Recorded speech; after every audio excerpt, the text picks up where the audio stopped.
It's over, Anakin! I have the high ground!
Hello and good evening. Star Trek: The Next Generation, Season 3, Episode 12, The High Ground, first aired back in 1990, but here in 2025 on Live Long and Podcast, we're just getting started.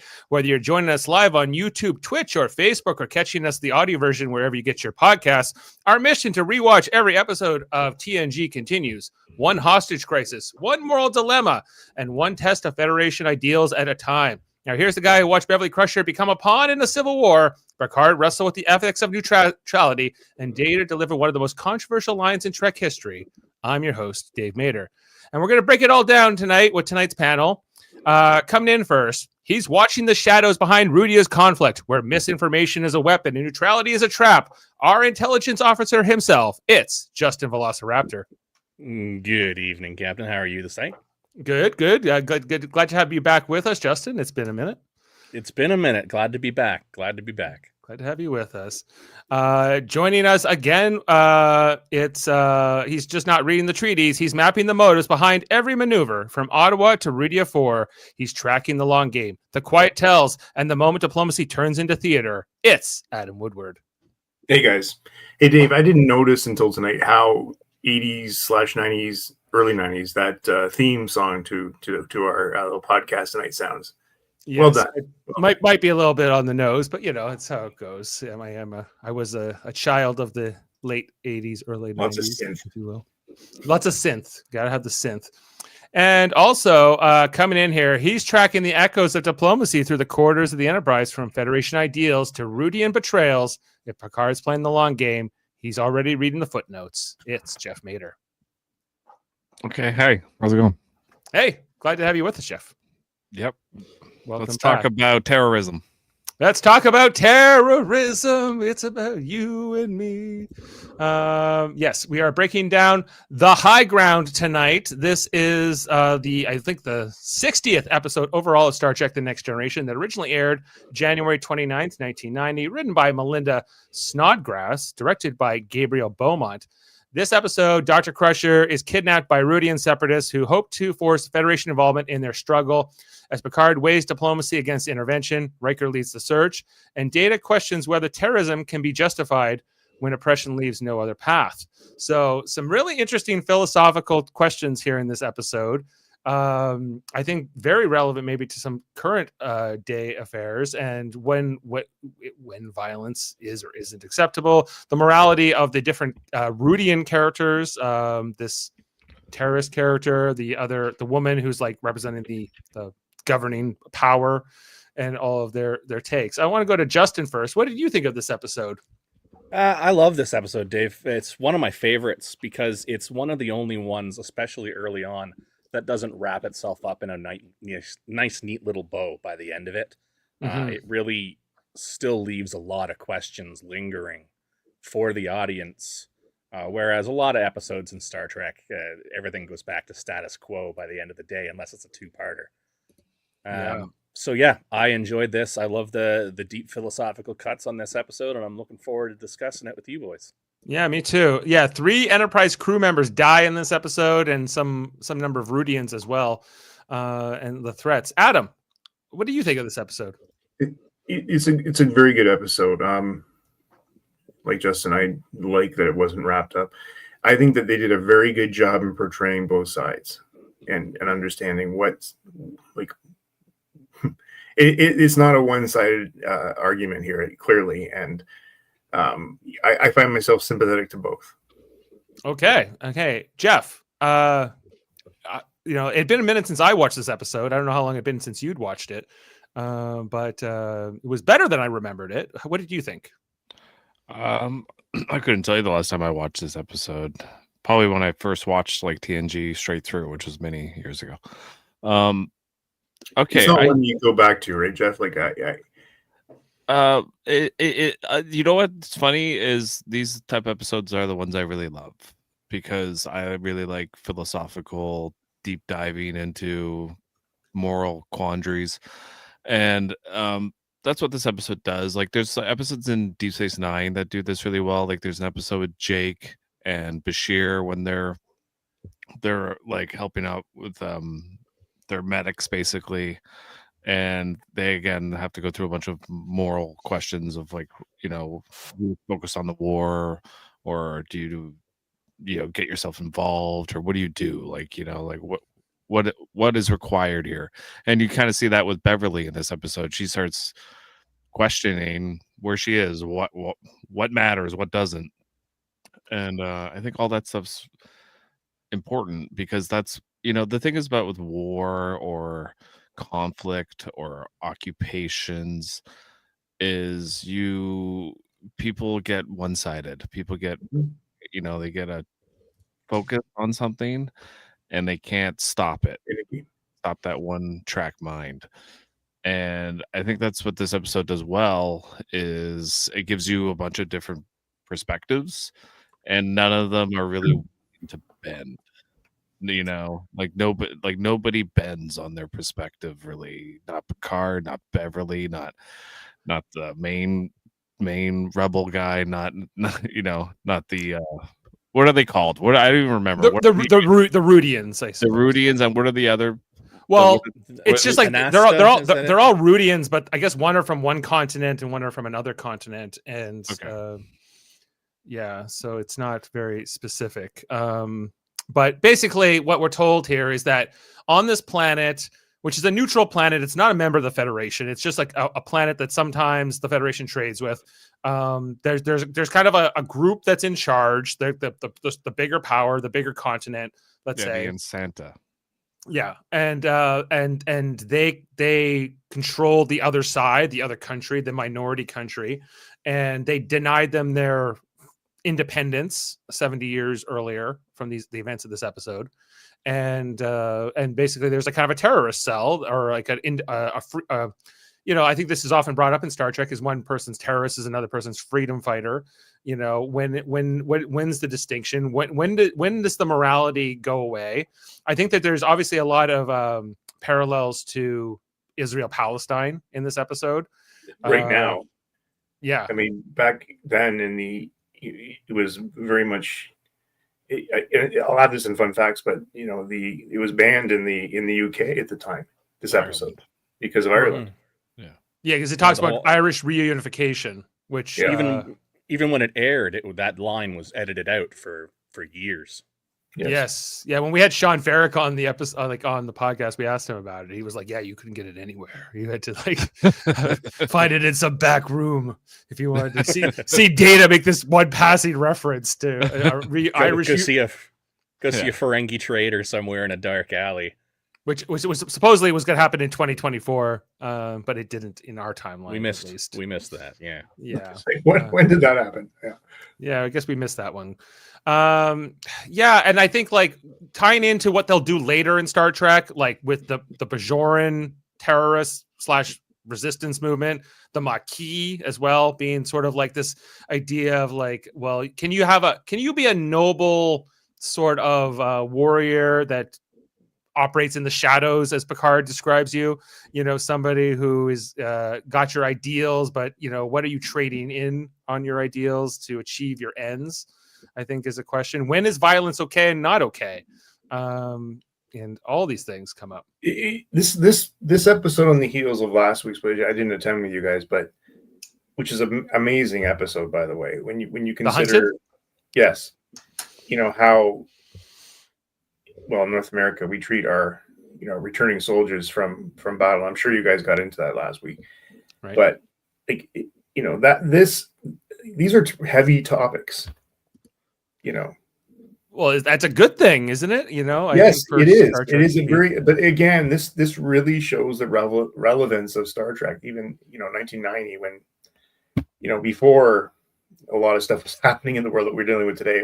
We came out of the Cold War about this point, and or we're coming out of it, and a lot of optimism, versus what we have today. Post 9/11 and that world. Yeah. Right. And they often talk about like the stuff that they even did with the Bajoran terrorism and how that was depicted in Deep Space Nine. They don't even feel like they could have necessarily done it the same way post 9/11 had they made Deep Space Nine in the 2000s instead of like the 90s, and how that would have been perceived by an American audience at the time. Yeah, the right? Cardassians would have been the good guys. Well, I think I think it comes down to this idea of like when you're killing innocent people, like in the episode, the woman, the oppressor group or like the authoritarian group, like they're saying like like they were trying to kill supposedly a bunch of police officers, but then they blew up a bus of kids, and all that. Or like I used to consider myself a moderate until they tried to kill me 3 times, and all these kinds of things, and I just want to go home to my country. And on the other hand, like, why don't you just give them their independence? Like, that's not explained. Or why that can't be done. That's the one disservice of this episode is it doesn't explore the oppressor enough. It only and what their motivations are, like Yeah. why they even want to control this minority group. What was the episode we dealt with a few weeks ago with the? Oh my goodness, just give me a second. I'll bring it up. Not the defector, the one. A couple of weeks ago, The Vengeance Factor. The Vengeance Like, Factor. This has really got a theme going here. Like, Yeah. you got Vengeance Factor, Defector, Hunted, and now High Ground. Like It's also a long string of episodes that all begin in starting with the enemy, the price, the Vengeance Factor, the Defector, the Hunted, the High Ground. And next it's week like will be Seinfeld. Yeah. Yeah. The one with it really the thing. changes tone next week when we go to Deja Q. We go to Deja Q. Yeah. It goes a little bit more light. Although there's some deep moments in that too. But like again, when I come back to the tone of these episodes at this time in writing, like it would, I like Ronald D. Moore a lot. And when he went on, of course, when he went on to Battlestar, and after 9/11, that was a dark show too. Yeah. Hey, Aaron, we're talking about Star Trek: The Next Generation, 3rd season episode, The High Ground. If you were wondering, good episode. Anyway, want to get on with it? Yeah, we can get into it. Okay, let's talk about the episode in screenshots and everything we saw. So the Enterprise has arrived here at Rudia 9. We get the voiceover from Captain Picard explaining that this is a neutral planet, but the Federation enjoys a trading arrangement with them, or like at least the governing power here on Rudia 4. And so we got this little lunch here with Crusher, Worf, and then Data approaches them, about to head out here. Just in the middle of their little lunch, there's an explosion here in like this atrium area. Seemingly, I think it kills a couple, or at least injures a few people. Dr. Crusher jumps into action, even though Worf's like, "We got to get out of here now!" Like The warrior. The He warrior. did nothing.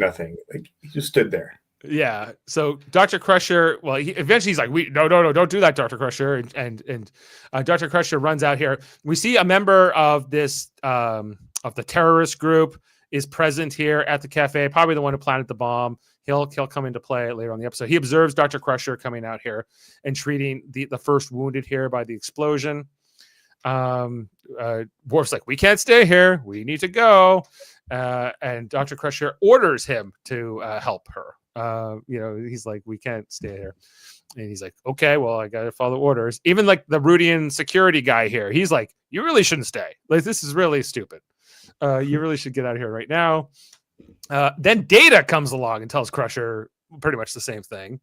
And she doesn't want to listen. He's like, they have doctors. This planet has doctors. And she's like, well, they're not here right now, and I am, so I have to save them.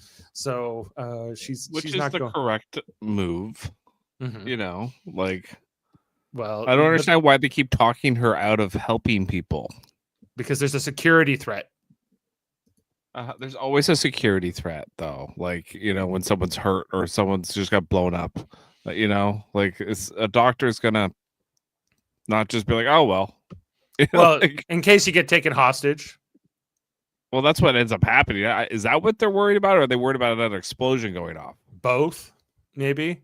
You know, it's like they're like, maybe we should get out. Plus, it's a civil war. It's an internal planetary conflict that they have really nothing to do with, and they should probably exit here. But that's kind of the point of like the Rudian leader here. What's his name? Like the terrorist leader.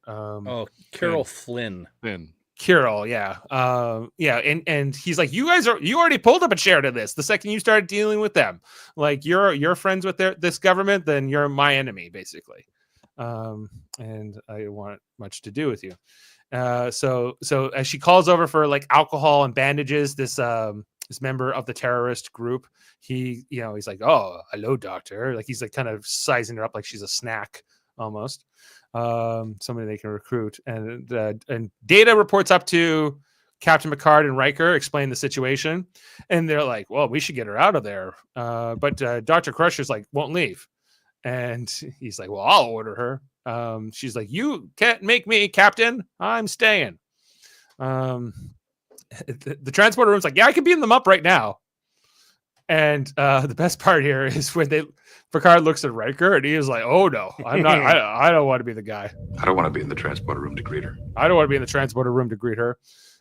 Forget that. So, okay, proceed, Doctor, but be careful. Yeah, but again, that's just a bad decision. I think I hear what Jeff's saying, but they know something bad's going to happen. Get her out of there.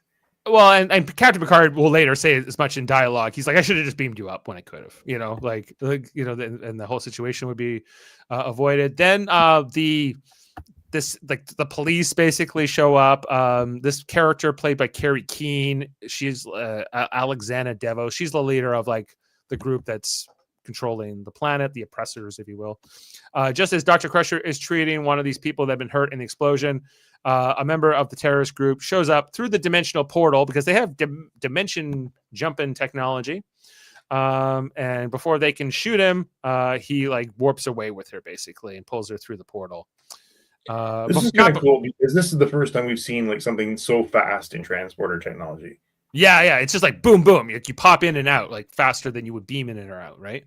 Yeah, and remember, like at this point, we'd only seen the original series and this series, and it was very, chimey and slow as they beamed. Yeah, away. you have to like slowly materialize, to like it's faster in the TNG version than it is in original series, but it's not an instantaneous process either, and this was a little bit more instantaneous.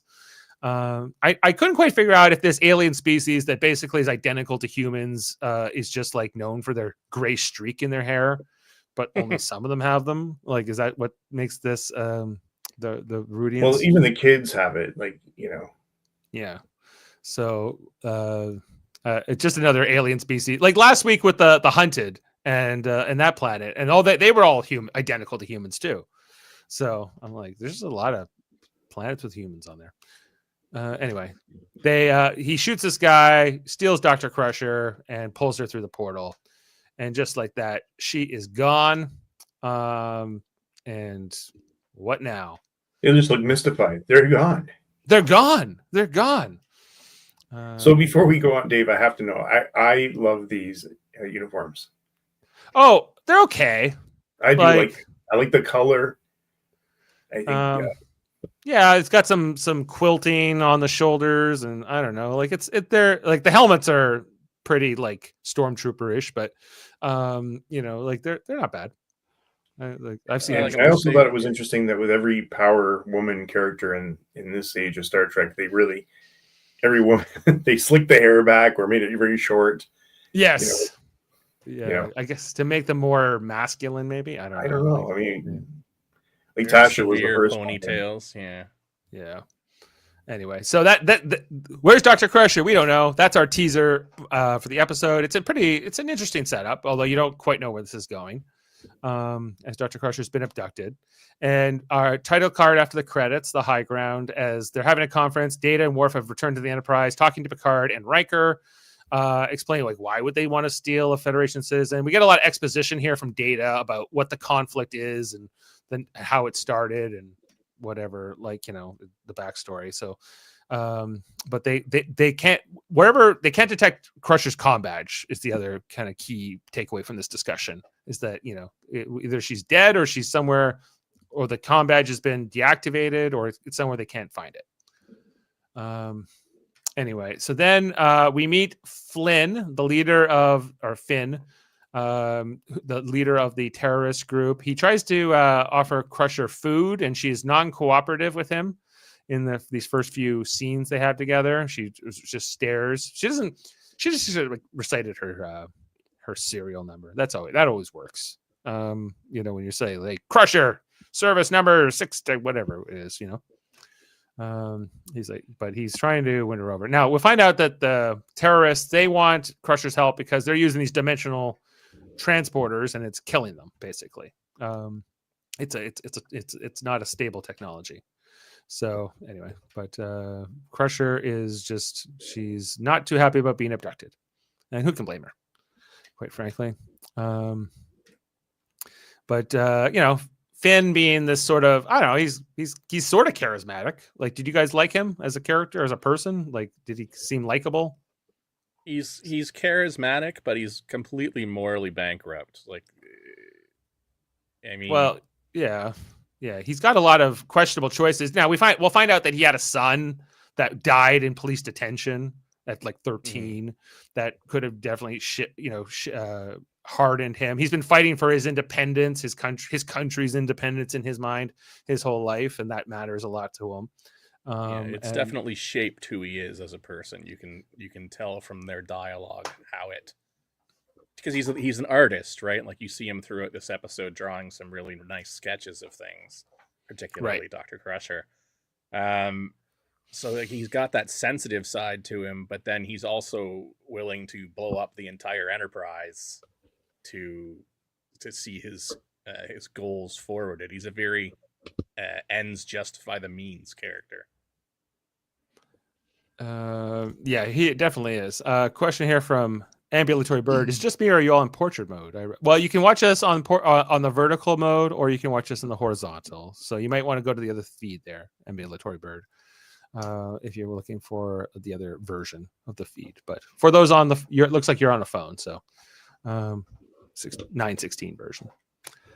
Anyway, so after this first encounter, he's like, okay, fine, don't eat, I don't care. And we'll come back to him. Then we have the scene up in Picard's ready room on the Enterprise, where it's Troy and Picard talking to Wesley about how his mother's been abducted and what they don't think that they'll likely kill her. They might want to use her as a bargaining chip. Go back. This one? No. Is he looking at her eyes, or is he looking down? Well, he's kind of blinking in this moment. I kind of got a screenshot with a blink. But he might be looking at her cleavage. Who's to say? You know, I guess she would know based on her empathic abilities. Hello, Heather. Glad to see you. Greetings to you. Hey, Heather. So this is all very confusing to Wesley. He doesn't quite understand the motivations of his face. Shows it. Look at his face. Just bargaining chip. Yeah. How old is what's Will Wheaton? How old is he? Will Wheaton. He's about 17, 18 at this time. Okay. Yeah. I do like what they've done with his hair. Yeah. He's always wearing that muscle suit underneath his uniform, so it always makes him look like he's like a linebacker. I don't think he was quite this built, but you know, that's how it goes. Anyway, so I think Picard puts Wesley on charge of trying to figure out what the hell's going on, how to maybe track down where his mom is. Is this to keep him busy? Keep him busy, not let him worry. Yeah. You know, and all that. So he puts Picard, make him feel like he's doing something, which he turns out to do. So and after he sends Wesley away, then it's like Deanna's like, he needs your strength right now, Picard. And he's like, I know, but he's kind of he cares about Beverly too. And there's that moment where in this episode where Beverly's like gonna say something to Picard, like, I just need to say something to you in case we don't make it out of this. And that's when like the lights go out and everything happens. And I was like, what was she gonna say to him? Nothing. I'll have your baby. Yeah, Picard. I'll have your baby one day. He looks forward. You notice when he talks to her. Yeah, when he's really dealing with deep emotions and like sort of conflict, he doesn't make eye contact and all that for sure. She doesn't need empathic abilities to detect eyes on her cleavage. Fair enough, Heather. Fair enough. But I think that's where the eyes were going. I don't think that was just a blink. That's why Picard looks away. Picard is focused. He's don't even think about the cleavage. I don't want to report to HR here. That's what he's thinking. So, report to HR. Isn't she HR? She is HR, and you know what? Who watches the Watchers, if you will. Yeah. Sometime later, we have Picard and Riker meeting with this woman who runs like Alexandra Devos. She's like the police chief, I guess, of wherever this is all taking place. Because they're trying to see if they can track down Crusher, but she's not too optimistic they'll get her back alive. I think she refers to the terrorists as animals. Yes. And that they're beyond sort of reproach or there reason. is a lot of terminology and parallels with what's going on in the modern day right now. There's a lot of dehumanization in the way that she speaks about the rebels. Yes. Yeah, and she's not too optimistic here. And Picard and Riker are like, "Oh, this meeting wasn't so fun." But okay. So, and then she also points out that they have this technology that can let them appear out of nowhere, and they don't know where they got it from. She says, "We've taken a few of these items off dead terrorists, basically." And so, Picard is going to take it back to the Enterprise to like study it, while Riker works with her to try to see if they can find it down. I know. I feel like there's probably more scenes this episode, more with her and Riker than we get in the episode, but they kind of get put into a unlikely team up here to sort of solve the case. We then go back to the caves here with Crusher and Finn. He's like, "Hey, I got the food. Why don't you do?" He undoes her feet and her bindings around her hands and gives her food, and she does accept the food for a bit here. But she kind of, starts saying like, "Why are you abducting me?" He's like, "Well, you're giving all these things to the other side," and she's like, "Medical supplies and whatever else." Am I forgetting anything else about? Eventually, she's going to say something in this conversation he doesn't like, and he takes the food away from her and says, he's not afraid to kill people. Basically, he's speaking to his sort of brutality and his disregard for life that Justin was alluding to, and how sort of determined he is to achieve his ends. Is he the animal that this other woman accuses of him of being, or is he more complicated? Than that. Is kind of everyone's complicated. Mm-hmm. Like it's this. Like when you start calling people animals, you just disregard any motivations, whether or not they'd be unjust or just. Because he does have some unjust motivations, I would say, but he also has some just ones. So like that's the thing. With what he's doing is he makes some good points, but it's also misguided. It's not the right way to go about things. It's it's not the path. But some people, when they get to a point of no other options, this is what they do. It's that's kind of the true reality. Data makes that point later on in the episode. Well, and you think of I was going to say that the phrase that comes to mind for him in particular in this, especially when he comes to that line about having lost his son, is the Samuel Johnson quote of "He who makes a beast of himself gets rid of the pain of being a man." And he's had so much pain in his life fighting this fight that he has almost become the animal that they describe him as.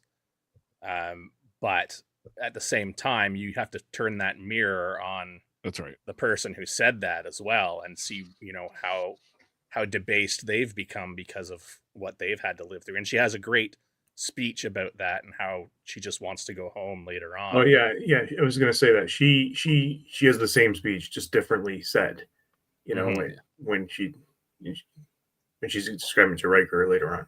Yeah, I have that clip when we get to that part. The most sickening part, I think, what you're talking about when they talk about the kids, like later on, and they say like, "Oh, well, you know, these kids are just as bad, you know, and what, you know, like, what are we to do?" The kids, they're arresting the kids. When they're arresting the kids, and they're like, "Oh, well, the kids are part of this society that wants to kill us, so they're just as bad."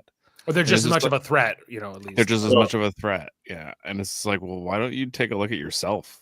Have a little bit of accountability. Why are they like that? What's happening? Yeah. You know? Comment here from EJ saying, you know, this episode, not just for Star Trek, was one of the first episodes on TV to also show the terrorist side of like the perspective. You know, maybe we're a bit more used to that in perhaps today's television, but yeah, this is 1990. Again. I think that Justin, you know, because you watched a lot of MASH, did North Korean side a bit, or perspective from the soldiers' perspective. Yeah, but you're right. There wasn't a lot going on in TV at this time. You were right or wrong. At this, and the other thing that they say that like it was 70 years ago they were denied their independence, right? This guy is clearly younger than 70, so therefore he's been fighting for a country of his own, an independent country of his own, his whole life. You know, probably passed down to him from his parents or something like that, or even his grandparents, and that it's sort of indoctrinated. I think of like Braveheart. I think of like when they're fighting for Scottish independence, and they're like, we'll have something we've never truly had, a country of our own, and like the dream of that. You know, but then once they kind of get their independence in Braveheart for a little bit, then you see all the corruption kind of pop up, and there's more. It's more complicated sometimes than the ideal you're chasing. And then they publicly execute the leader at the end of the movie, and that's kind of what happens at the end of this episode.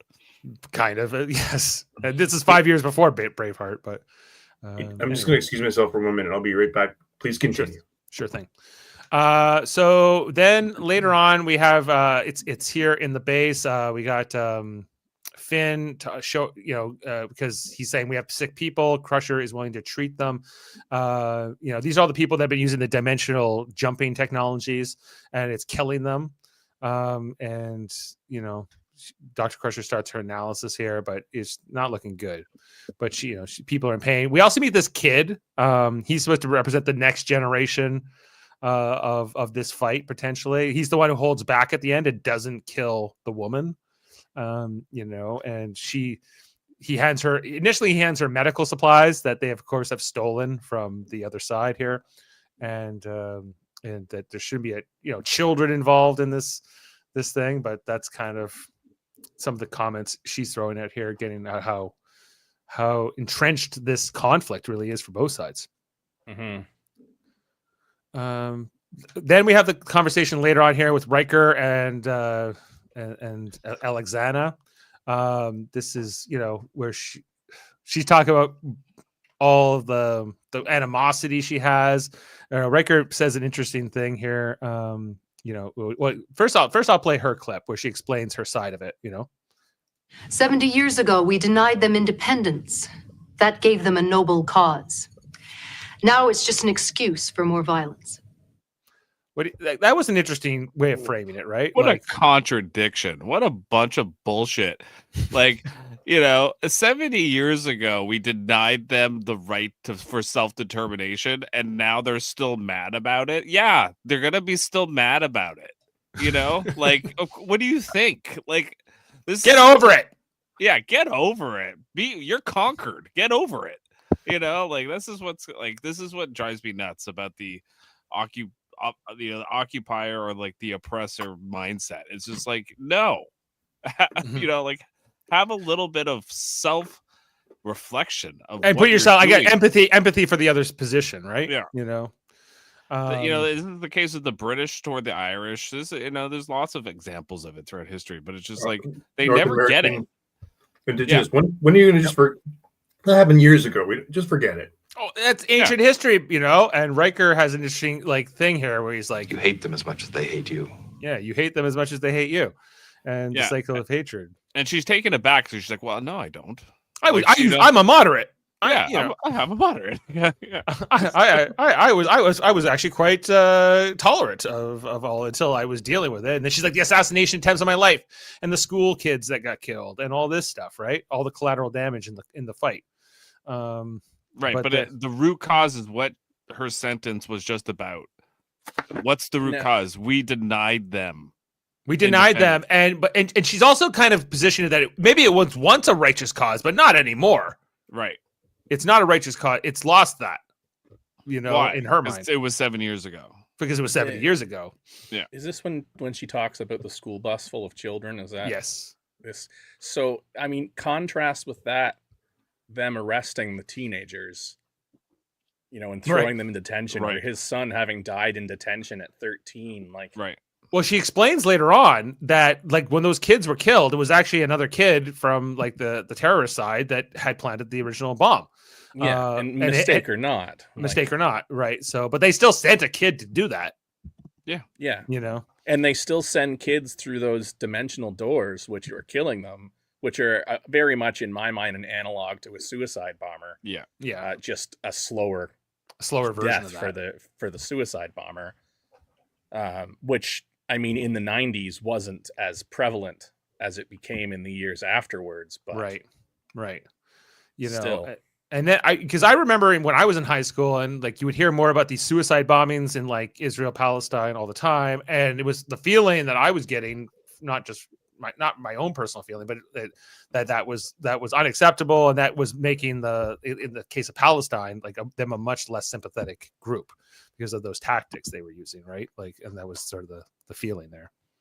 Well, yeah, but the you can't justify an unjustifiable act, that's the thing. But you can understand what is going on. Why is it going that way? You have to ask those questions, and once you start asking those questions, you start getting the answers you don't like.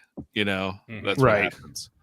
You start realizing how unclean everybody's hands are. Yeah. Well, and I don't think that these people are the same as the Cardassians against the Bajorans, but it's the same kind of a thought process. If we go back to what Kira's speech was. For 50 years, you raped our planet and you killed our people. You lived on our land and you took the food out of our mouths, and I don't care whether you held a phaser in your hand or you ironed shirts for a living. You were all guilty, and you were all legitimate targets.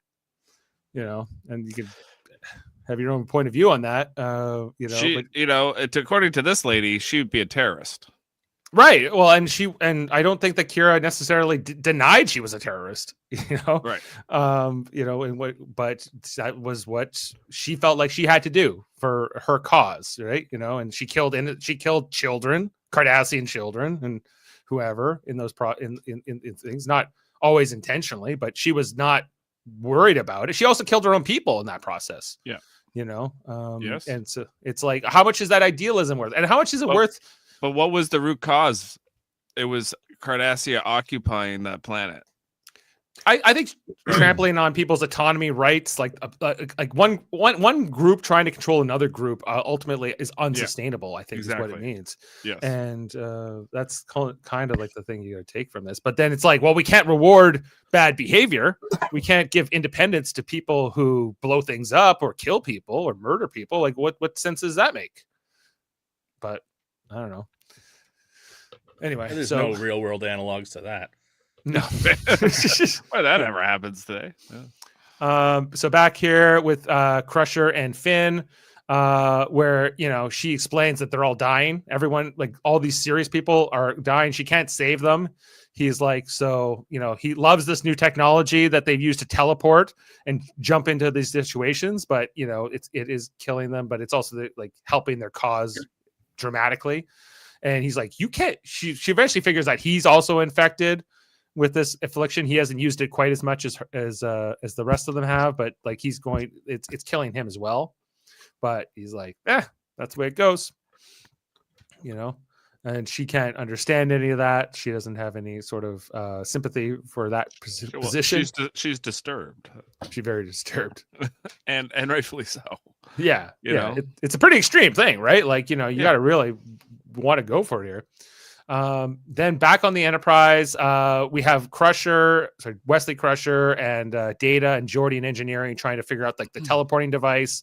They eventually figure out, oh, maybe it's like this teleporting idea, but Data's like, it can't be, like that would be stupid, like that would be like that would kill them, right? And they're like, well, you're not necessarily dealing with the most rational like thought process here. You got a different level of desperation, of fanaticism, perhaps.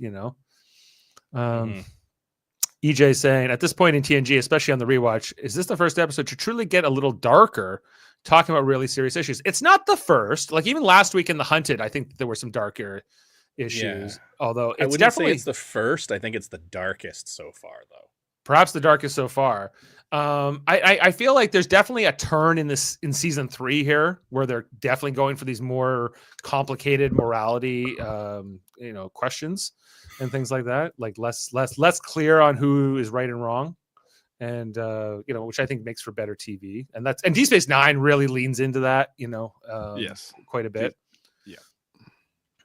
But they kind of figure out that using this technology would potentially be killing them, and it's Picard who kind of says, "Well, maybe it's they need a doctor." I know. I think I definitely pulled that clip. It sounds as though they may require the services of a doctor. Anyway, so then back on the planet, the TARDIS sound starts. Heather was asking earlier, what do I think of these uniforms? Adam loves them more than me. I think Babylon. I think they remind me of Babylon 5. Yes, to be honest, Babylon 5. Yeah. Which Babylon 5? Which uniform? The blue ones, Justin. The blue ones. Yeah, the original ones before, like they the Earth Force the black ones. Ones. Yeah, the Earth Force ones. Well, maybe in color. Not entirely, but just I don't know, something about this whole planet reminds me of. I can kind of see it from Babylon 5. The blue is a kind of a good match, and like that badge on like the right, like their left chest there, I think is kind of not the helmets though. The helmets are a little much. Is it Galaxy Quest a little too, or no? Galaxy Quest won't be for 9 years. No, but the uniforms. Also, the cops from Demolition Man. It kind of that's it. that Demolition too. Man. That is exactly what they look like. Yes. Yeah, they're all right. So maybe they're using the seashells. 3 seashells. I don't know what he doesn't know how to use the shells. Anyway, there's another shot of the uniforms. Not allowed to swear either. Sometimes with gloves. Anyway, so they're doing mass arrests all across Rudia, arresting everybody who's basically a member of this group. Whether they have any evidence or anything on them whatsoever. This would never happen on Earth, of course, but only here in this foreign alien. Some sort of profiling, are you saying? Some kind of profiling. That's beyond the pale. Which Riker has definitely reservations about as he's dealing with them, right? And he's like, "What? Even like these like kids over here?" She's like, "Oh yeah, could be." Like one guy's, I don't know, a teenager, I think, and the other one's probably 10. Yeah, if that maybe 8. Yeah, they're already going gray though, so they look more mature. That's part of the species. Society, the species. Yeah. Anyway, so Riker's like, he's like, this is crazy, this is not a normal thing, but this was part of our history and we got over it. How did we do that? That part's not explained. Okay, but there is something to be said here. Okay, about later on the episode where like Picard says like, we are not involved in this. We don't. What are you talking about? And then meanwhile, Riker is here talking to this lady, watching this happening, and he's just going like, this is a little messed up, eh? And she's like, well, we have to. And he went, Riker just kind of goes, okay. Her defense is like, I'm way softer than my predecessor. I'm right. Not. You should have seen what they were doing before I took over. I'm a moderate. Right. Gul Dukat thought that too. Yes, he did. This is always the way. My point is, the Federation come in here and they act like they're always like the altruistic. They're always out for everyone's best interest, but they do pick sides. They do. That you know, Well, they tend to like when they show up on a planet, they're more likely going to deal with whoever the largest group government is, whether it's like a just or not. Like, I guess that So makes sense. Even And they're by- always going to deal with the side that, or against the side that takes one of them hostage. For sure. yeah. Yeah, they're not. You're not. That's not winning the points here. No, Flipper for sure. asking, "Can I show any motion videos, or does that get you in trouble?" It doesn't get me in trouble. It just like gets me like sort of like I'll get copyright strikes and or like I'll have to remove that section of the video if we use that. So I thought, is it copyright or is it like monetization? it's both, but I just don't like all the strikes and like the flags. And sometimes they will block the video in some countries. So anyway, so more kids being arrested. Then we go back to Finn, and then we see his sensitive side. He's an artist. He's drawing Dr. Crusher as she works here on patients, working with the kid to get the medical supplies. And then she sees him drawing. She's like, "You should be an artist, not killing people." And this is where they have the George Washington debate, like, or the conversation where he's talking about like, I've studied your win. history. Yeah. You know, she asked this first question. How can you have such a casual attitude toward killing? A casual attitude towards killing. Yes, I've read your history books. This is a war for independence, and I am no different than your own George Washington. Washington was a military general, not a terrorist. The difference between generals and terrorists, Doctor, is only the difference between winners and losers. You win, you're called a general. You lose. You are killing innocent people. Can't you see the immorality of what you're doing? Or have you killed so much you've become blind to it? Some interesting points, you know, on They're all both right. sides. They're both right. You know, Yeah, they are both right. he's like, I take my killing very seriously, you know. And he doesn't have any sympathy for the Federation being like this neutral party. He's like, yeah, you're involved. You know, you're collaborators. You're in bed with them, with my enemies, right? So I got to do what I got to do. But I think Justin's got a point. Is that he's very much out of touch with like he's not a human, but his routinism, and you know, His rootmanity. his rootmanity. Yes, well said. So then we have Riker back with the woman. Like they're doing all the interrogations here of the various people. I guess members of this group all wear purple. Is that what their whole thing is? Is that like the common civilian uniform, or is it just the NSATA that wear purple? And if they wear purple and let themselves be known like that, I got some more questions about that. I think that's what we're meant to think because you know, obviously they're the same species, so they all have that thing in their hair. But you know, I think that these members of this group are meant to be purple. Anyway, they bring in the next guy who we know is definitely part of this, based just on that the teaser for the episode. He comes in and she starts questioning him. She's like, "You were the waiter at the restaurant. Maybe you're the one who planted the bomb." He's like, "I don't know what you're talking about."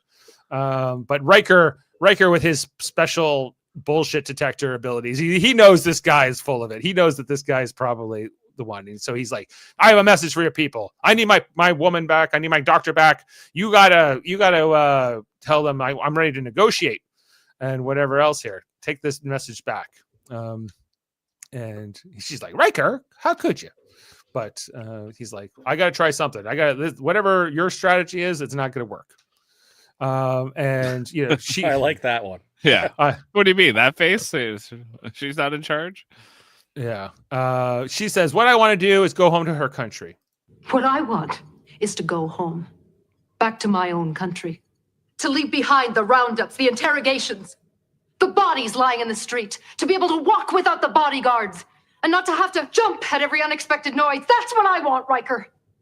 See, this is more like representative of like of Britain, Ireland, right? And the occupation there. Because that occupation was more like, you know, they weren't from there. You know, they were conquering it, right? Where versus like Israel, Palestine, which is like them. They believe that's their homeland. So right, they're both indigenous in their mind. That's more right. Yeah. So, but like with her, it's like, well, why don't you just go home to your country then? Yeah, like you can. But she's not allowed. These are her orders, I guess. This is the empire she serves. All of the above.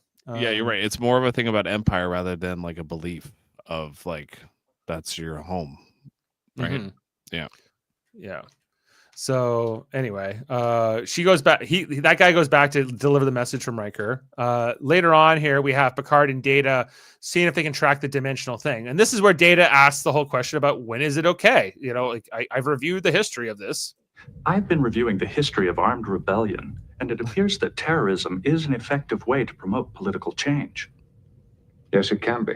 But I have never subscribed to the theory that political power flows from the barrel of a gun. Yet there are numerous examples when it was successful. This is the Irish reunification line, the Mexican line. What does he mean? He doesn't subscribe to the theory that political power doesn't come from a barrel of a gun. What else does it come from?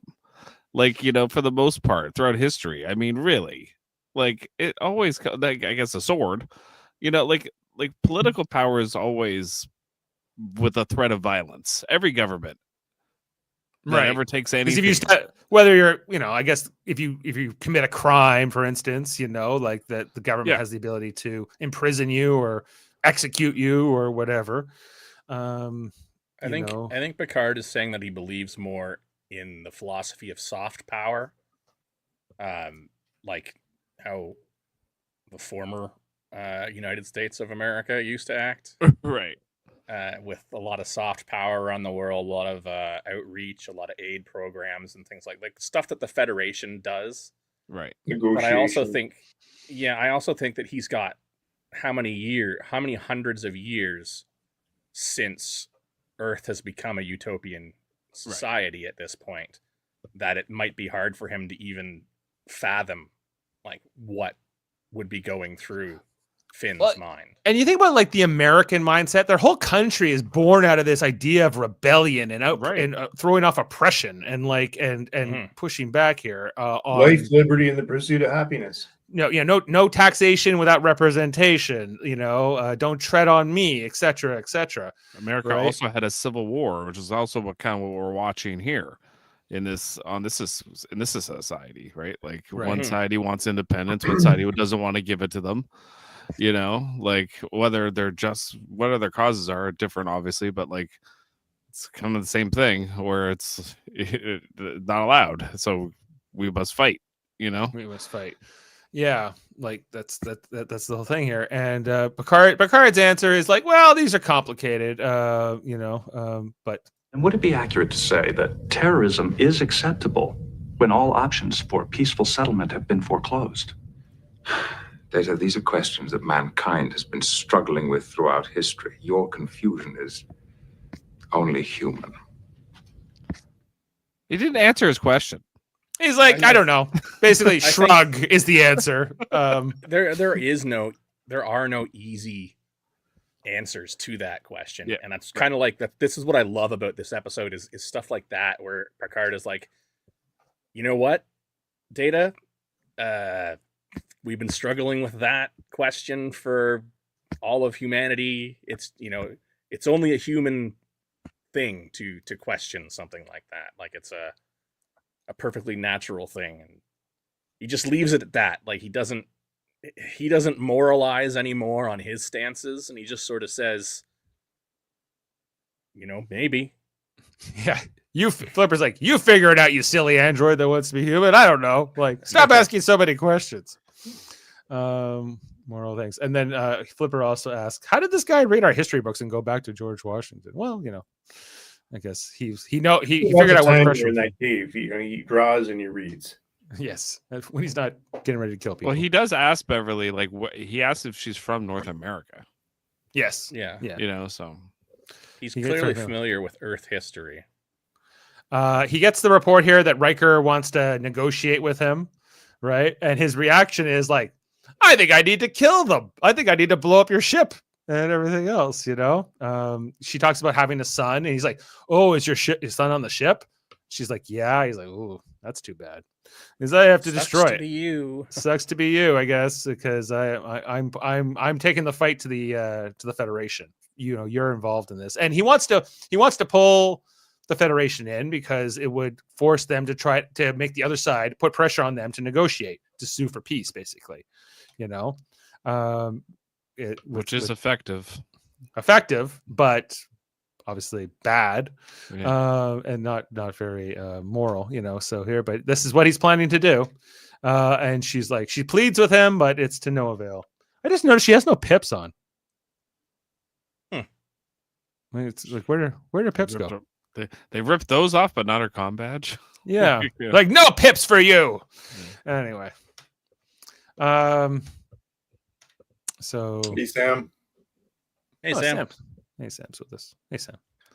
Just got back from his darts, and he scored a 111 or 111. Good. Is that good? I think that's I'm pretty good. gonna right? say congratulations. Yes, that's right. I know. It How come sounds somebody good. here- Reese's look That's good. human. I don't know enough about it. Because they ran out of money. That's why. Yeah, this is a bottle. Parallel evolution. That's why. Parallel evolution. Yeah, And They got the several skunk. episodes They that got the skunk look here, guys. yeah, they're the All- skunk people. All the budget with the hair dye. yeah. So, we're just gonna right with you really quick. Okay, get them out there. Anyway, so later on in the Enterprise, their attack takes place. This poor guy walking along with this woman. I don't know. Maybe they're on a date. Who's to say? They're on a, Why- well, why- they're not- they're in uniform. Why they got the old uniforms on? Because they can't afford to buy every extra new uniforms right now. It's only season 3, and they just got rid of the old ones yet. So that's why they'll be doing this for at least until season 4, I think. Anyway, so then, but it's impressive with this technology. You can just jump onto the Enterprise out of nowhere. Like, does the Enterprise have to be in orbit? How far away does this technology stretch? Is never quite established. But anyway, this guy's like, "Huh? Who are you, skunk woman?" And she's like, "Well, here, say hello to my little friend." Boom. As he gets. Did you notice that the women have black streaks in their hair, not white streaks? Yeah, they have black streaks. Yeah, I guess I didn't notice that until then. That's why the lead woman there from the police side, like it's hard to tell that she's like an alien at all. But yeah, that's what they're doing with the women. Anyways, this guy gets killed. She's shocked. And then Worf gives the report that this is coming in. Picard, he orders general quarters, red alert, down in engineering. Geordi and his team get a couple of these terrorist guys, pop in on them. And all of a sudden, they're shooting some of his people. This is the second guy that will be murdered by them. They can't even get him a uniform. They can't even get him the new uniform. He had to die in the old uniform. What a thing to do to somebody. Definitely got a cooling leak. Yeah. This guy almost gets it, but he just hits the wall. My favorite part is Geordi's jump. Right. Geordi jumped to avoid being shot. Yeah, and then he This Too bad we didn't get a rewatch. roll there too. This rewatch has really shown me how much of a physical actor LeVar Burton is in the show.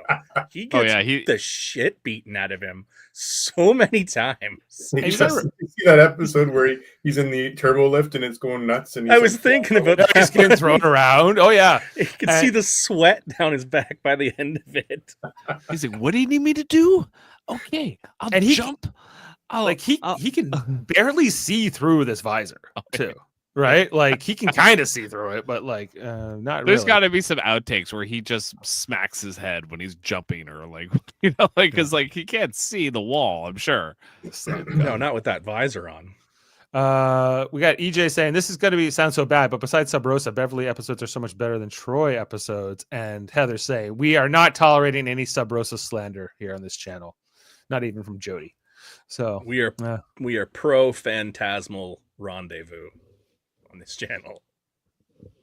LeVar Burton gets to the shit beaten out of him in this episode. He was that was worse in Roots, but yes, he had it worse in Roots, but at least he could see in Roots.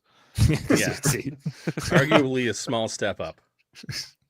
Anyway, so here on the bridge, I guess we're not to that part. Yeah, they put a bomb right in the warp core, and then pop away here. They were planning to destroy the entire Enterprise. Everybody on board. This just confirms again that the Enterprise has the worst security ever. Yes. Good thing Johnny's not here too. He trashed Worf all up and down. He's like, what are they running? Linux? Not very good. Anyway, so Geordi tries to take off the bomb, but it's glued on or something. So they're preparing even to do like a saucer separation and evacuation. But Geordi's like, no, I got the tool right here. It's a little laser pointer. And I'm going to just. So they talk about a saucer separation. Like this is the second time since like Encounter at Farpoint. Yeah, maybe. Like I think there was one other time in season 1, but. Do you know how much of the budget a saucer separation takes up? Yeah, it's too expensive. 3/4. Yeah, so that's why we have the old uniforms. Exactly. You think we can afford that? We can't even afford to give every extra the new uniform. Anyway, so they could afford to mention it. That was it. They just mentioned it. They just mentioned it. That took off, half the budget right there. Why did he specifically wanted like Geordi says, okay, now beam this bomb 2 kilometers off the 2 kilometers off like the starboard nacelle, and I was like, maybe 10 kilometers would be better. Exactly. I was thinking the same. Yeah, but I guess it had to be 2 kilometers so that we could watch it in this particular shot for it to work here. So at this particular distance, and it blows up. That's 2 kilometers. The Enterprise is giant. That is not 2 kilometers. That is way further. I think it's closer than maybe that. No, if that's the Enterprise is. I think the Enterprise is like 750 meters long. Okay, that's it. Look at the saucer section. If that's 2 kilometers from what? From the nacelle. You're telling me it's only 1 kilometer long? The Enterprise is less than 1 kilometer long. Wow. Then the scale doesn't work for me. Yeah. Okay. Well, sorry guys, I don't know. So anyway, the bomb has been defused. Geordi checks his dead guy, and he confirms he's dead. And then old uniform. And so now they're into Plan B. We didn't destroy the Enterprise, so Finn then he teleports himself onto the bridge. It was a wild ride for him, along with the alien woman with the black streak in her hair. And they're shooting Data's console. Everything going on here. Picard jumps into action. Action, Picard. This is clearly not Picard and Finn. That's a stunt double. Yeah, very much stunt doubles. Yeah, but it looks like he's wearing a mask. Like, yeah, these it's like Kevin O'Leary. and the Finn is also a stunt double for sure. There. Oh yeah, for sure. He's way more fit.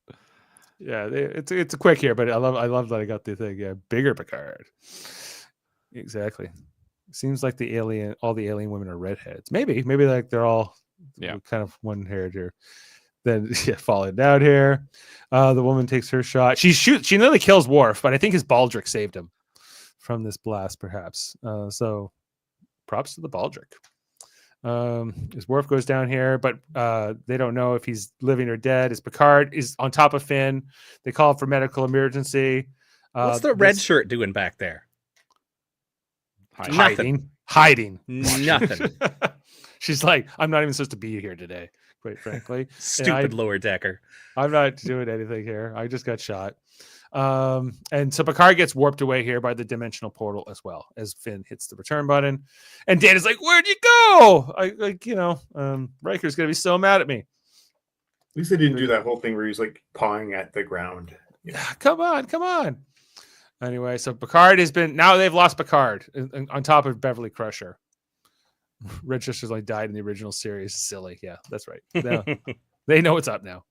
Picard gets brought down here. He's been handcuffed and everything. He then reunites here with Beverly, who realizes that he's now also a hostage. Then back on the Enterprise, Riker is returned with the woman, Alexana, the police woman. And, kind of explaining that I think do they tell us that Worf is alive or is going to make it here? I think whatever, but Wesley Crusher. The main thing is like the next time they use their dimensional transporter, we'll be able to track them, but not yet. So for now, they just have to wait. They can't find them.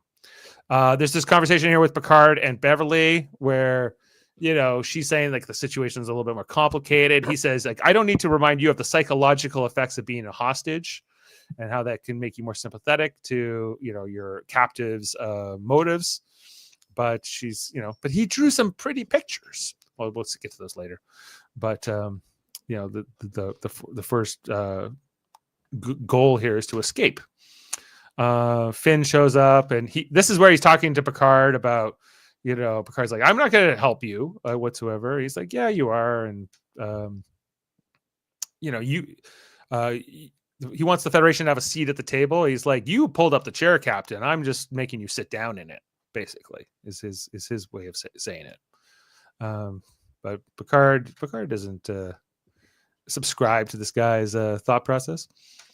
Anyway, then later on here, we got Troy walking along. She then is encountered here randomly in the hallway by Finn after he does another teleporting jump. What does he tell her? I'm trying to remember.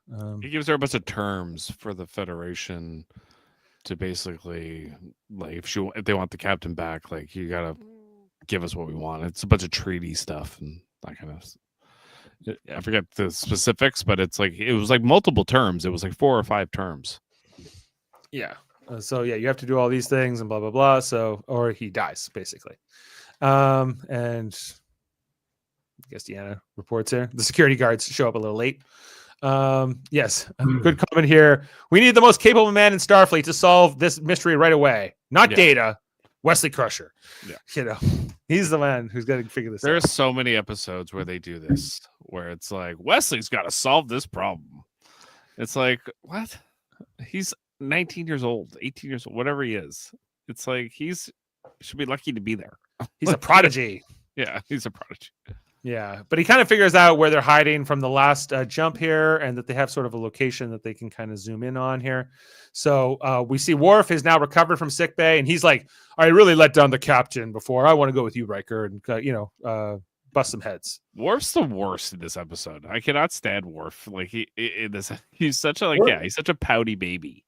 He's the worst, honestly, until I don't even know what season. He's just not until he grows his hair. Yeah. Yeah, I always like him. But... He has like no backbone. He has like no charisma, really. He's just kind of like this, like run away. Yeah.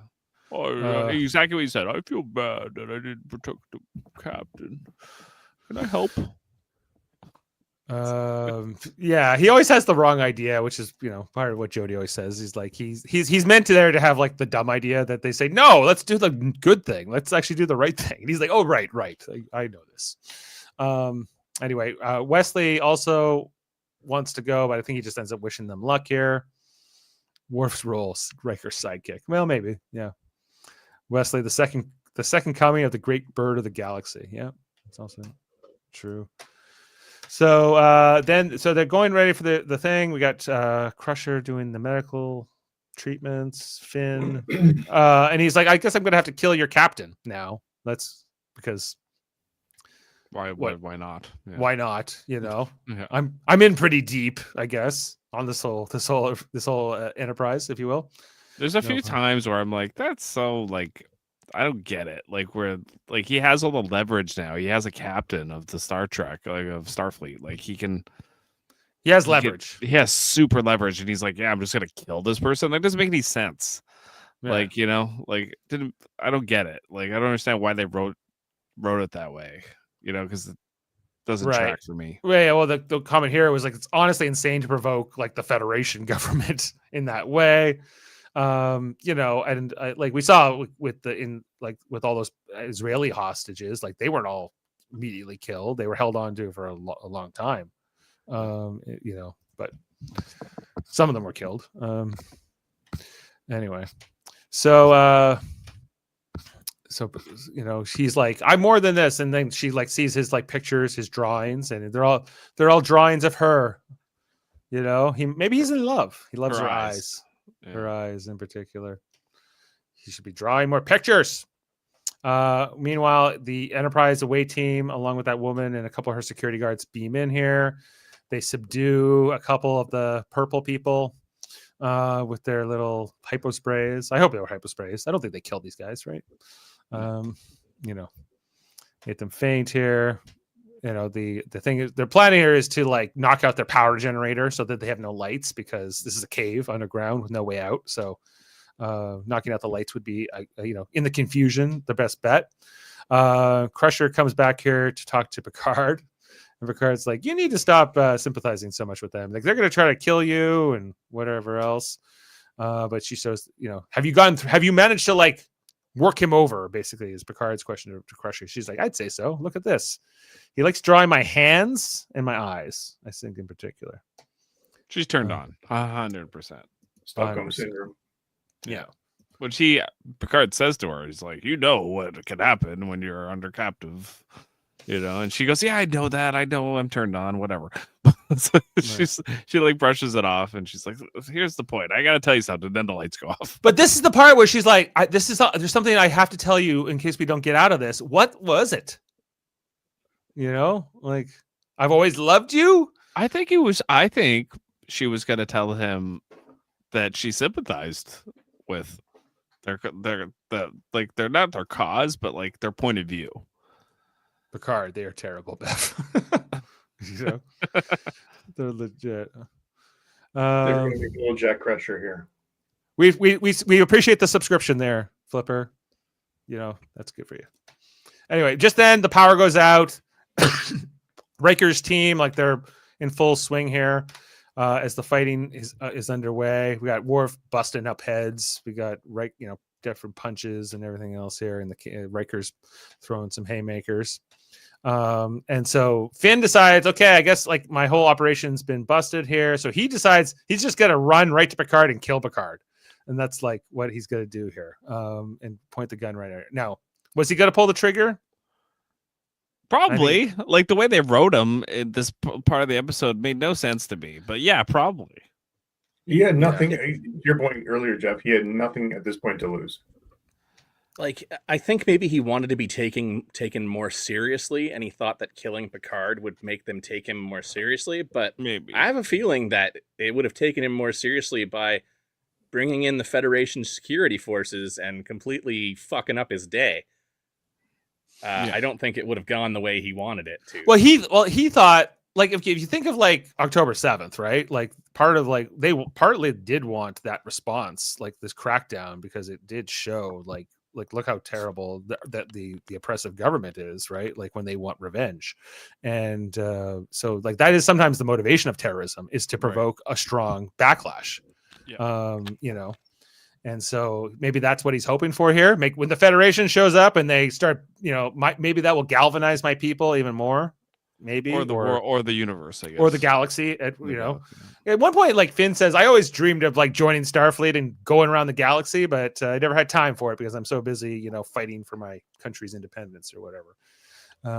But just then, the woman, that the police woman, Alexana, that Riker's been working with, she shows up. She points the gun at Finn's back as he's about to kill Picard, and she shoots him in the back. And then at first I'm like, well, maybe that was kind of like she shot him so he wouldn't shoot Picard. But then Riker pops in like 10 seconds later and he was just like, you didn't have to kill him. Like, that wasn't stunned him. You could have stunned him. And she's like, yeah, but he would have been a martyr. And that was no good.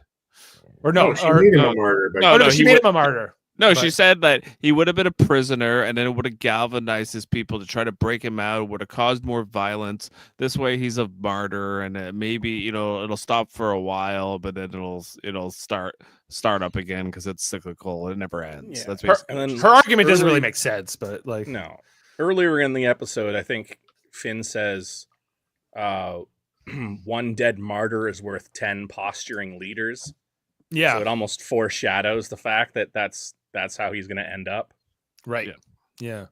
And everyone else is like, well, whatever. Like, they kidnapped Picard and Beverly, so they had what was coming to them in some way, I guess, from their perspective. Then this kid shows up and he's ready to kill her for killing Finn. And it's was that someone knocking? Anyway, Beverly says, no more killing. Stop the killing, kid. Like, stop with the cycle. And the kid's like, okay. And he puts the arm down and they're like, okay. And off to jail with you, kid. Into the detention center. Hopefully he survived there. And, he did the right thing. Off to torture. Yeah. Send him off. And she goes, the cycle of violence never ends. He'll be like the next Finn, right? And he goes, didn't he just prove you wrong by not killing you, by not attacking you there? Like your whole worldview is kind of shattered, in this moment because And she totally blows it off. You could see it on her face. She's just like, no. Nah, you don't get it. No, so you just don't get it, Riker. You don't I'm get a it. moderate. Yeah. Riker. I'm Yeah. a moderate. Yeah. Anyway, so then here's like what Justin's been talking about the whole podcast. He's like, then it just all kind of wraps up. They all come back to the Enterprise. Everyone's happy. Wesley got his mom back. They're all hugging and smiling, and they're like, can we get on with it now? Like, like no mention of like the 3 crew members who have died. So this is the light moment now of the wrap up.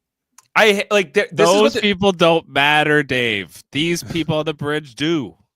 I know. But you needed the cute little music, at the end of the episode here that wrapped it up. This is what they're still trying to do, the original series thing where like, and at the end they all have like a nice little laugh on the bridge and then fly off, right? Like, yes. Gene Roddenberry, is he dead by this point? No, he's still running things. Yeah, that's the issue. Yeah. Like, maybe they come back and there's a funeral for the dead crew members. That would have been kind of that would have made sense, and it would have been better had it ended in a more somber way, because that's what this episode is. They don't come to any conclusions about who was right and wrong in the episode, which I love, but I'm also not a big fan of the let's just hug and get back to your station at your leisure, Wesley. Yeah, engage and go, and that's like, and then the episode's over. Like, let's get the hell out of this hellhole. Forget they have that little chair for Beverly on the. Yeah. There's one on each side. So that like sometimes Beverly sits on the other side, sometimes this side, but sometimes an admiral sits there.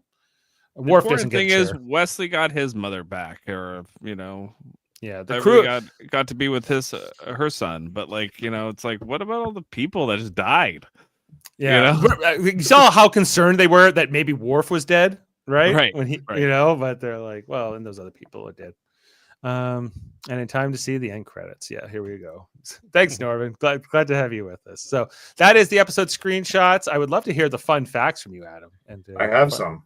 Amazing fun facts with Adam. Thank you. Okay, let's get started. First of all, 1 second. This episode was conceived in response to producers' request for more action-adventure scripts. The dimensional shifting technology was created to meet Gene Roddenberry's concern that terrorists would need a logical method to defeat the Enterprise D's technology. Yeah, well, that's fine. It's science fiction. You can invent something like that. And originally, the plot was intended to have parallels to the American Revolution, but writer Melinda Snodgrass was told to change the analogy to Northern Ireland. A change she was very unhappy about, actually. What did she want to do originally? Sorry? She wanted to do American Revolution. She wanted Picard to be Cornwallis, and the Romulans would have been the French, who were in our revolution, trying to break this planet away. Suddenly, Picard realized he's one of the oppressors. Instead, we do a breakfast in Belfast, where our people decide they're going to go off to Northern Ireland. The episode was it's not important. Okay. One of the monitors in Alexander's office features modified images of Earth, and cities can be made out. One of them is an image of the World Trade Center, Twin Towers. Oh, I didn't notice that. I think it was very small in the background there. I think I remember seeing this episode marks the first appearance. Oh my gosh. They spent some budget on the darker blue carpeting on the ramps. In what room? In the bridge. On the bridge. Oh, you want to bring it back? I saw it actually. Yeah, there's a bunch of. Go back to the screenshot where Picard is humping Finn. Humping Finn? Oh, like hold on. Yeah, you'll see the carpet there. Gotta get back there. Oh yeah. Sorry, it's like in the middle of the episode here. Carpet. Nice vamping. That's good. While you're looking for that, many of the other writers on the show were extremely unhappy with the episode. There we go. Yeah. No, there you go. New carpet. What was it before? Beige? Red? Red. It was red everywhere? It's like reddish tan, I want to say. Like, so did they just cut the carpet down the middle and put that blue in? Yeah, I think so. Okay. I guess it looks better, maybe. I don't know. Does it? Okay. Nah. Okay, many of the other writers on the show were extremely unhappy in this episode. Ronald D. Moore was one of them. He described it as an abomination. It's one of our terrorist shows. We don't have anything interesting to say about terrorism except that it's bad, and Beverly gets kidnapped. Oh, I disagree with Ronald D. Moore, who I'm definitely a fan of. I'm more on Ronald D. Moore's side on that one. They take her down to the caves, and we have a nice, big, peachy speeches about terrorism and freedom, fighting and security forces versus society. It's a very unsatisfying episode, and the staff wasn't really happy with it. Likewise, Michael Pillar commented, another show that I wasn't particularly happy with. We set out to do a show about terrorism, but what was the statement? What was the statement we made about terrorism? What was the point where the boys put that down? Sorry, what was it? The point that where the boys put down the gun and said maybe the end of terrorism is where the first child puts his gun down in the fight. Well, I think that's part of it, but I think that it's also the hypocrisy. I think like the Federation is definitely like a stand-in here for the United States, yes. and how the United States is like, no, that kind of violence is unacceptable. But it's Finn who makes this speech. I haven't played it yet. Just listen to hear what he's talking to Beverly. But how many innocents died to create the Federation? How much innocent blood has been spilled for the cause of freedom in the history of your Federation, Doctor? How many good and noble societies have bombed civilians in war, have wiped out whole cities? And now that you enjoy the comfort that has come from their battles, their killing, you frown on my immorality? You know, I think there's It's a some great, well-written speech. Yeah, like to say like this episode doesn't quite work. I think because it's complicated. I don't think that there is a clear moral who has the high ground here between these two. I think for me, what I feel like Ronald D. Moore's issue with the episode is the way they ended the episode. You know, the way they make Finn at the end just this like bloodthirsty kind of like I just like killing. Like they kind of do this. Throughout the episode, there's like moments where I go, that doesn't make sense. And then there's other moments where he has a speech like that. And I go, yeah, that makes total sense. So I feel like there's like multiple writers kind of like weaving in and out here where like one's going, there was an earlier draft where he was more nuanced, like he is throughout parts of the episode. And then this later draft where he's nuanced and then just want to kill Picard. Right. Well, he has this line too, right? I feel like willing to die for my freedom, Doctor. And in the finest tradition of your own great civilization, I'm willing to kill for it too. Yeah. I feel like Ronald D. Moore got his hands on this script and he tried to make it the best he could. You could see it like with certain lines of dialogue, and then other times you're like, what? Like that doesn't correlate to what he just said like 5 minutes ago. And this episode was written by like officially was written by Melinda Snodgrass, who was like she's better at like the legal like episodes like Measure of a Man and like these kind of courtroom dramas and that kind of stuff is her bread and butter. And this is less of a legal kind of quandary and more of a morality thing, you know. But anyway, sorry. I feel like in the writers' room they were all just bitching about this. And they didn't like the direction, and they were told to go one way. And so this is all their complaints. And even Brennan Braga observed there was a problem with the process in which the story was created. Very rarely do we start thinking about an episode in terms of an issue. Let's do an episode about AIDS. Let's do an episode about terrorism. We rarely think in those terms. We usually think in the terms of a neat science fiction twist that sends us along a path, which develops into a story and who's in it. So, yeah. Well, but I think that's also what they used to do better in Star Trek writing is like we're not trying to write an episode about this, specifically, but you can weave those themes in. Whereas I think that some of the new modern Trek is maybe guilty of that, where we're trying to write an episode about immigration or we're trying to write an episode about whatever, and sometimes it doesn't end up the best episode. Yeah. Wait, I'm coming back to the whole banning of this episode due to a line from Data in a reference to the Provisional Irish Republican Army and the reunification of Ireland in 2024. This episode was originally banned in the United Kingdom and in the Republic of Ireland, not airing until usually in the usual running order on the BBC in 2006. Sorry, in 2006 it was shown on Sky One with the relevant line edited out. and it wasn't until 2007 where it was finally unedited, in an after midnight repeat slot. Right. Still, it has to be. No kids can see this. We can't talk about reunification of Ireland in 2024 until after midnight. That's all that. It's an R-rated subject. Yeah. The blue police uniform used by Alexander Devos was reused with slight modifications and different badge in Random Thoughts, 1997, which was Deep Space Nine.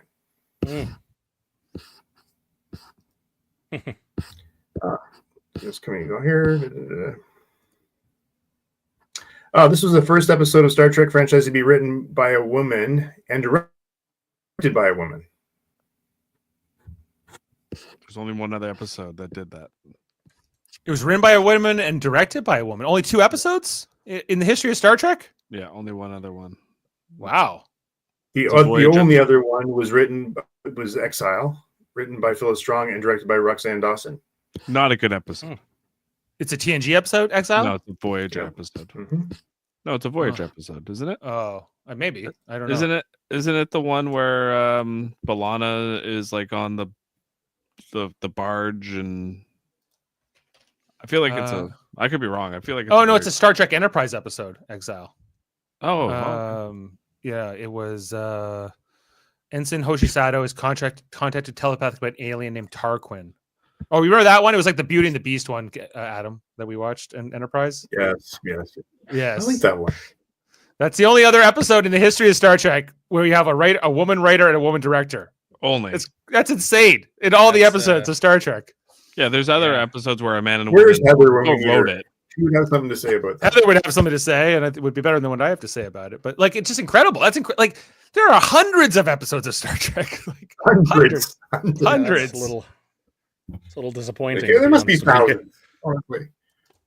Does that include Discovery and all that? Too? Yeah, it includes everything. Yeah. Crazy. Wow. Anyway, that wraps up the fun facts tonight, guys.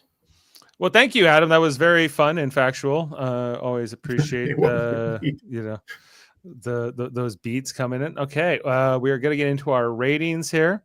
I was trying to click on Heather. I was holding back on my commentary because this is a family-friendly channel. Well, we appreciate that. The women are. I don't think she holds back ever. No, only she's just not on camera. Don't hold back. Anyway, let's get into our ratings, everyone. Time to rate the episode. Bum, bum, bum, bum, bum, bum. Bring it in. All right, let's throw a score on here. I think I saw a couple scores from the audience come through. Music, Dave. We do need some. 7.5 here from Norman. I might have some kind of music I can play for ratings. How about whatever this is?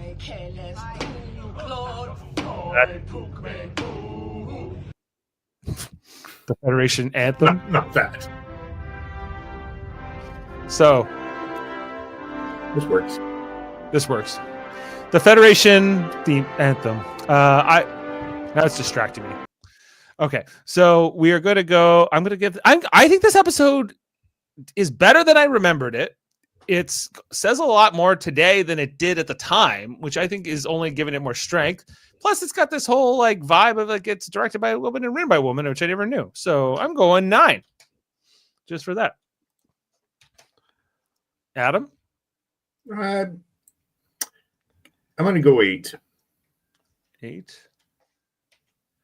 Okay. The reason I say 8 because we've got some really great episodes coming up that I would bench it against. Yeah. Well, do you want to give a rating to the last episode because you were talking so much about it? Yeah, I really like that episode. I would give that an 8.5. Again, I'm now looking forward to the list of episodes we got coming, and I'm. Yeah, they're all pretty good from here. Okay, Jeff, what's your score? 7.8. Okay, and Justin, I'm gonna go 8. 8 out of 10. Okay, I'm the high watermark tonight. So we are averaging 8.2. The IMDb score for this episode is 6.8. So not very high in terms of its thing. So I don't know. Maybe I'm out. It wouldn't be the first time I like something more than everybody else does. I'm gonna have to take mine down a bit because again, I'm looking at that list. Can you take me down to a 7? Sure. I was the We're low at- vote. Now Adam's the low vote. Okay, and this aired January 29th, 1990. And I had just turned 6 years old. Not even a week or not even 2 weeks before that. Well, Jeff was like A year old. infant. Not even. This is a couple months after you're born, right? And I was watching episodes about terrorism even back then. What year was it? 1990. It's January of 1990. I was 19. I was 4 months old. I was 6, almost 7. So, anyway, for all of that, grade 13. Grade 13. In the final months when you still had OAC. No, it was before OAC. It wasn't even OAC yet. No, it wasn't even OAC yet. EJ are giving it an 8.5, but the ending knocks it down to an 8. Yeah, and it's a 7 for Narduzzi.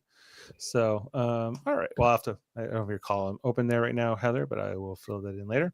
All right. Well, that is our rating for the high ground. That is we now are looking ahead to our next review. Well, I think we're back on Tuesday again next week. And we are covering an episode called Deja Q. Q comes back and he's got no powers, and the situation is further complicated when he's forced to live as a mortal, and these aliens come at him. That's the one we get the Guinan Kung Fu move in. I think that's in Q Who, but is it in Q Who? But there is some great like Guinan Q stuff in this episode as well. She fork him? Doesn't Guinan fork? Oh him? yeah, she stabs him with a fork in the hand. That's what yeah. Is this the Calamarian episode? Yes. I like that episode. It's got Corbin Burnson come in too. Burnson from Young and the Restless. And L.A. Law and whatever else. So, Corbin. Yeah, I liked his version of Q. I was like, I would have liked to have seen him again. Yeah, there was that little bit of selflessness, like it's that little selflessness. Yeah, and then he gets his powers back, and he's got the mariachi band. Powers back, he's got his, So last question here from EJ was like, how do you think Cisco or Janeway would have handled the terrorist situation here on the planet? Ruthless. Cisco would have beat the shit out of him. Cisco would have bombed the entire planet, basically. By the time Cisco had him on his back on the bridge like that, he would have already caved in his face. So they would have just warped back to the cave, and Cisco just would have just been pummeling him. Janeway would have wiped his memory. Yeah. Or created a transporter mishmash of them. Yeah. She would have transporter mishmashed Alexana and Flynn together and then killed them. Yeah. Whoopi 4-2. Oh, the Q. Yeah. That rhymes. All right. Well, make sure to check out our podcast on Monday nights where we cover a show called For All Mankind from Apple TV, an alternate timeline where the Russians hit the moon first and then all kinds of things break out there. We're going to be talking about season 4, episode 5 next, Goldilocks, this coming Monday. Check that one out. It's got the guy from Home Alone. I was going to say, he's in the show now. Cisco. He doesn't do very bad things in this show, though. No, he doesn't. And then also on our Super Mario Brothers podcast, we're talking about Survivor season 49 right now, which is why Sam. Oh yeah, because I think Adam wanted to know if you will call him Sam God or something now. Well, sorry, Sam. No. Yeah, because of Riz God on Survivor right now, Rizzo. Anyway, so check that out. We'll be on tomorrow night talking about the newest episode, Cherry on Top. I appreciate Sam. He's been here for a lot of years with us, but no. Sam God. Sam Hain. All right. Well, thanks for being with us, everyone. This has been fun. We'll see you next time here on Live Long and Podcast. And we're going to go. I think I played all the quotes, so I'm going to go back to. I'm going back to this one about independence. We'll see you next time here, and thanks, and stay classy, everyone. Yes, I've read your history books. This is a war for independence, and I am no different than your own George Washington. Washington was a military general, not a terrorist. The difference between generals and terrorists, Doctor, is only the difference between winners and losers. You win, you're called a general. You lose... You are killing innocent people. Can't you see the immorality of what you're doing? Or have you killed so much you've become blind to it? Beam up some Star Trek content with Live Long and Podcast. A roundtable movie discussion with Hey, did you see this one? And take a peek into the darkness with Heard Noise, Must Investigate with Michael Chan. Watch us duke it out on trivial debates. And let's chat about TV with the Super Mater Brothers. It's all here on the United Federation of Podcasts.